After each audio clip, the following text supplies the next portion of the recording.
یہ پانی کی سبیلیں، یہ سارے معاملات اس سے بھی بچ جائیں گے۔ نظر اللہ نیاز حسین، اس طرح کے شرکیہ الفاظ سے بھی محفوظ ہو جائیں گے۔ روزہ رکھیں، روزے کا اہتمام کریں، اللہ بھی راضی ہوگا، اللہ کے پیارے رسول کی سنت پر بھی عمل ہوگا۔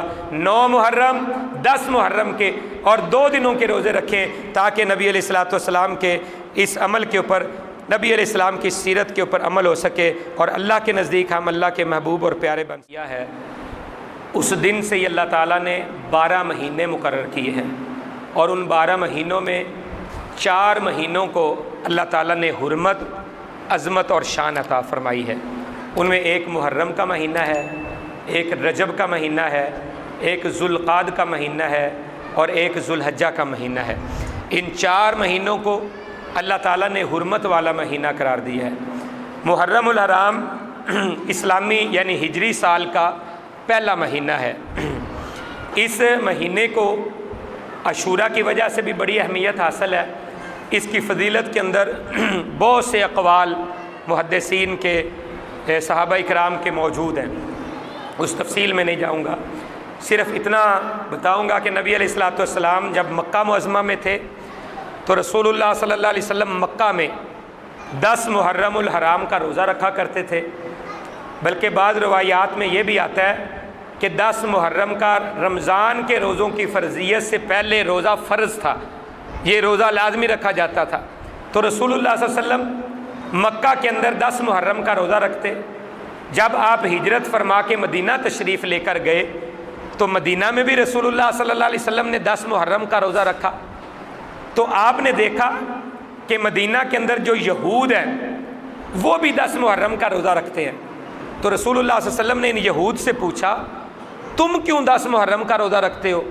تو انہوں نے کہا کہ ہم 10 محرم کا روزہ اس لیے رکھتے ہیں کہ اللہ تعالیٰ نے 10 محرم کو حضرت موسیٰ علیہ السلام اور بنی اسرائیل کو فرعون سے نجات عطا کی تھی۔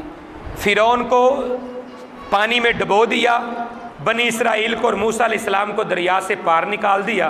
تو ہم اس دن شکرانے کے طور پر یہ روزہ رکھتے ہیں۔ تو رسول اللہ صلی اللہ علیہ وسلم نے فرمایا ہماری نسبت تم سے بڑھ کر موسیٰ علیہ السلام کے ساتھ ہے۔ تو اللہ تعالیٰ نے موسیٰ علیہ السلام کو یہ عزت عطا کی تھی، لہذا ہم بھی روزہ رکھیں گے۔ رسول اللہ کیونکہ پہلے بھی رکھتے تھے، بعد میں بھی رسول اللہ صلی اللہ علیہ وسلم یہ 10 محرم کا روزہ رکھتے رہے۔ سن 2 ہجری کے اندر رمضان المبارک کے روزے فرض ہو گئے، تو پھر آپ کے جو منادی تھے، اعلان کرنے والے، ندا دینے والے، اس کو آپ نے بلایا اور کہا کہ اعلان کر دو کہ اب 10 محرم کا روزہ جو رکھنا چاہتا ہے وہ روزہ رکھے، جو نہیں روزہ رکھنا چاہتا وہ نہ رکھے۔ رمضان کی فرضیت کے بعد اس کی فرضیت ختم ہو گئی، لیکن حدیث مبارکہ میں آتا ہے رسول اللہ صلی اللہ علیہ وسلم نے فرمایا افضل الصیام، اللہ کے نزدیک جو روزہ سب سے زیادہ اہمیت والا ہے، عظمت والا ہے، فضیلت والا ہے، رمضان کے روزوں کے بعد جس روزے کی سب سے زیادہ فضیلت ہے، شہر اللہ الحرام، اللہ کے حرمت والے مہینے محرم کا روزہ ہے۔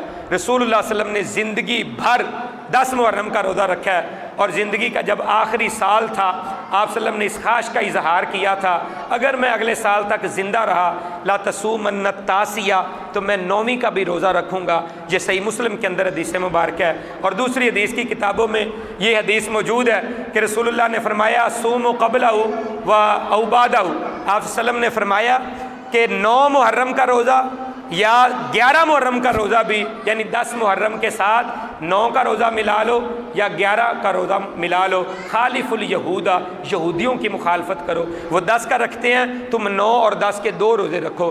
لہٰذا امت مسلمہ کو چاہیے کہ اس فضیلت سے محروم نہ ہو، 9 محرم کا بھی روزہ رکھیں، رسول اللہ صلی اللہ علیہ وسلم کی خواہش کا احترام کریں۔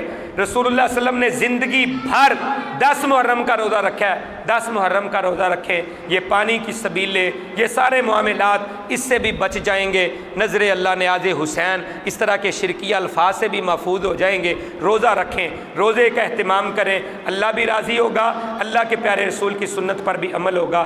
9 محرم 10 محرم کے اور 2 دنوں کے روزے رکھیں تاکہ نبی علیہ الصلوۃ والسلام کے اس عمل کے اوپر، نبی علیہ السلام کی سیرت کے اوپر عمل ہو سکے اور اللہ کے نزدیک ہم اللہ کے محبوب اور پیارے بن سکیں۔